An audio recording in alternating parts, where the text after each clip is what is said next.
Hi folks, this is Dave Lindstrom, candidate for United States Senate. I'm a businessman here in the state of Kansas.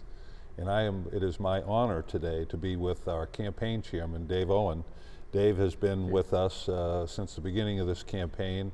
He is an accomplished person in the state of Kansas and someone who really knows about politics here in the state. Dave is a former lieutenant governor for the state of Kansas. He is a campaign chairman for Senator Dole. He's been a representative of the state Republican Party on 2 occasions, and we are just tickled to death to have him with us today. Dave? Well, thank you, Dave. Honestly, it's been a fun ride so far, and you know, as we analyze this race right now, there are 11 people in the U.S. Senate campaign on the Republican side, and we've got 2 months to go. In my opinion, 7 of those 11 are marginal and have very little chance of winning the race. I think there are only 4 serious candidates. That's you, Marshall, Kobach, and Hamilton. Marshall is perceived to be the front runner, I guess, but I'm kind of mystified by his support of the Kansas Republican establishment because he's a Republican in name only. He's voted against President Trump on the border wall. He's voted against defunding sanctuary cities. And he was very misleading to people in the Kansas Agriculture Committee when he first ran for Congress because he promised to try to serve on the House Ag Committee. And then immediately upon getting elected, he tried to get off and get on Ways and Means because that's a committee where you can raise more money for your future political ambitions.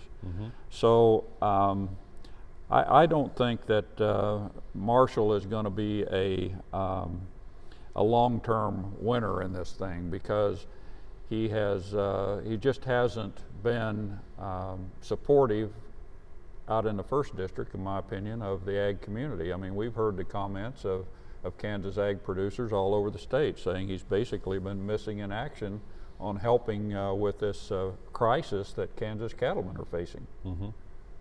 Yeah. And the others? Well, you know, Hamilton is a Democrat masquerading as a Republican.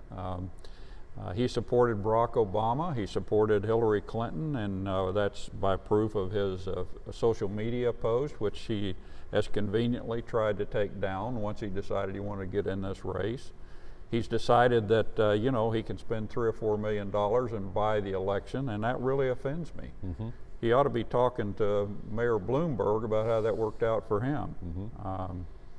And then, you know, when you move on to Chris Kobach, Chris has a long history of losing elections, and that has been very costly for Kansas voters, Kansas citizens. He lost to Governor Kelly most recently in that 2018 governor's race, and you know, he owns that. She's appointed leftist judges who have had a very detrimental effect on really important issues, not the least of which is right to life.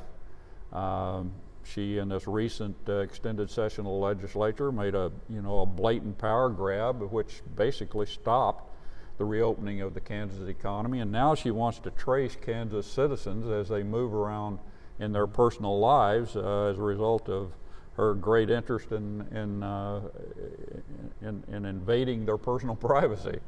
And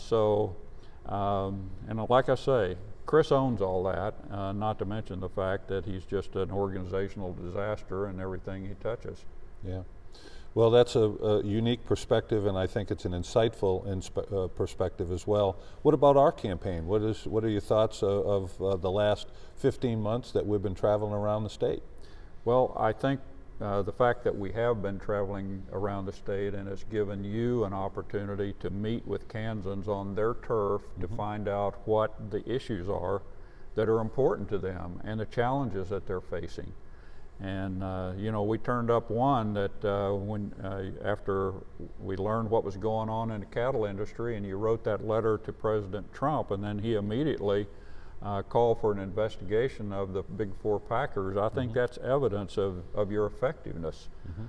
So I think I think you are the only businessman with experience in this race who has a history and a legitimate chance not only to win the primary but to win the general election, and that's the end game here. Yeah.